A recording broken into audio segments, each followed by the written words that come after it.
অনেক মানুষ যখন কথা বলে মুখে দুর্গন্ধ হয়। যখন মুখে দুর্গন্ধ হয় মানুষটা কিন্তু অস্বস্তির মধ্যে পড়ে।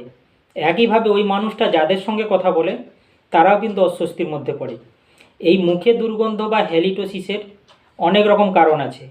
সাধারণত লোকাল কারণের মধ্যে মুখের ভেতরে বা দাঁতে মাড়িতে কোথাও যদি কোনো ইনফেকশান হয় তাহলে মুখে দুর্গন্ধ হতে পারে।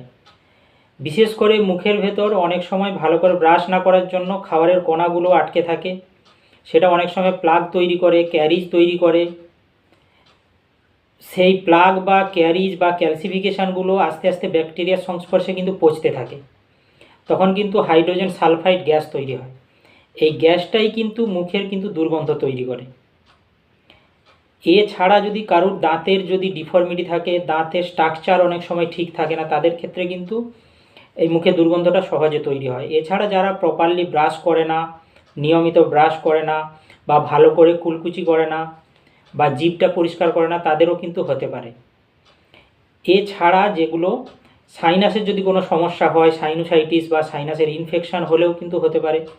কারুর যদি নাকে নেজাল সেপ্টাম ডিফেক্ট থাকে বা নেজাল পলিপ থাকে তাদের ক্ষেত্রেও হতে পারে। কারুর যদি লাংসে ইনফেকশান হয়, ব্রঙ্কিয়াকটেসিস হোক, নিউমোনিয়া হোক, এরকম ইনফেকশান হলে তাদের ক্ষেত্রেও হতে পারে। কেউ যদি খুব কম জল খায় তাহলে কিন্তু বডির মধ্যে কিন্তু ডিহাইড্রেশন তৈরি হয়, তখন কিন্তু সবচেয়ে প্রথমে যেটা মুখটা শুকিয়ে যায়। মুখের ভেতর যখন লালা কম হয় এবং মুখটা শুকিয়ে যায়, সহজে কিন্তু ব্যাকটেরিয়ার ইনফেকশানটা হওয়ার সম্ভাবনা থাকে। এছাড়া যদি কোনো সিস্টেমেটিক কোনো ডিজিজ থাকে বডিতে, মেনলি যদি লিভার ডিজিজ বা কিডনি ডিজিজ এগুলো থাকে, তখনও কিন্তু এরকম মুখে দুর্গন্ধ আমরা দেখতে পাই। এছাড়া ডায়াবেটিক পেশেন্টদের ক্ষেত্রে যখন সুগার লেভেল খুব বেশি হয় তখন বডিতে কিন্তু কিটোন বডি তৈরি করে। এই কন্ডিশনটাকে ডায়াবেটিস কিটোঅ্যাসিডোসিস বলা হয়। এই কন্ডিশনেও কিন্তু আমরা পেশেন্টদের ক্ষেত্রে একটা পিকুলিয়ার দুর্গন্ধ একটা দেখতে পাই। এছাড়া কোনো পেশেন্ট যদি খুব কনস্টিপেশনে ভোগে, বা অনেক পেশেন্ট খুব অ্যাসিড অম্বল গ্যাস্ট্রাইটিসের সমস্যায় ভোগে, অ্যাসিড রিফ্লাক্স হয়, টক ঢেকুর, গলা বুক জ্বালা এগুলো হয়, তখন মুখের স্বাদটা টক বা তেতো হয়, একই সঙ্গে কিন্তু মুখের স্বাদ দুর্গন্ধ তৈরি হয় সেক্ষেত্রে। এছাড়া খুব বেশি পেঁয়াজ বা রসুন খেলেও অনেক সময় সাময়িক একটা দুর্গন্ধ তৈরি হয়। এছাড়া যারা অনেক স্মোকিং, অ্যালকোহল বা তামাক, খৈনি এগুলো খায় তাদের ক্ষেত্রে কিন্তু হয়। এসব ক্ষেত্রে হোমিওপ্যাথিতে যখন আমাদের ক্ষেত্রে এরকম পেশেন্ট আসে তাদের ক্ষেত্রে কিন্তু কেস টেকিং করা হয়, তাদের সাইন সিমটম দেখা হয়, তাদের past history, family history, tendency দেখে সাধারণ ক্ষেত্রে কনস্টিটিউশনাল কিছু ওষুধ দেওয়া হয়।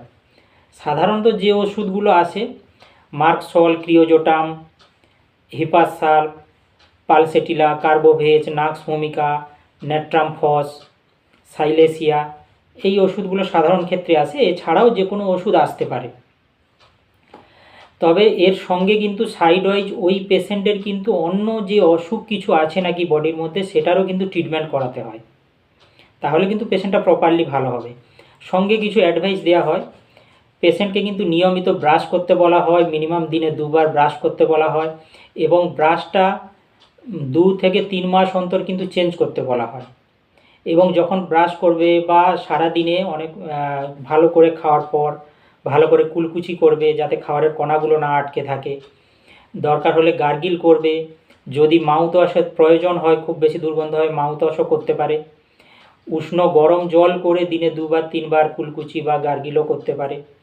যদি কোনো স্মোকিং বা অ্যালকোহল বা কোনো তামাক খৈনি খায় সেগুলোকে ছাড়তে হবে। পর্যাপ্ত জল খেতে হবে। জল খেলে কি হবে, বডিটা হাইড্রেট থাকবে, মুখে লালারস তৈরি হবে, ফলে সহজে কিন্তু ইনফেকশানটাও হবে না, ফলে সহজে মুখে দুর্গন্ধ হবে না। একইভাবে কনস্টিপেশনটাও কিন্তু জল খেলে রিমুভ হবে। এছাড়া যাদের খুব বেশি দাঁতের সমস্যা আছে যার জন্য দুর্গন্ধ হচ্ছে, যদি পারে সে ডেন্টিস্টের কাছে বছরে 2বার স্কেলিং করে নিতে পারে, তাতে কিন্তু দাঁতগুলো পরিষ্কার থাকবে। এছাড়া কিন্তু সবুজ শাকসবজি, ফলমূল, ফাইব্রাসযুক্ত খাবার বেশি করে খেতে হবে, তাতে কিন্তু কনস্টিপেশনটা রিমুভ হবে। এইভাবে কথাগুলো মেনে চলতে হবে, তাহলে কিন্তু এই মুখে দুর্গন্ধও হবে না, ফলে পেশেন্ট কিন্তু অস্বস্তির মধ্যেও পড়বে না।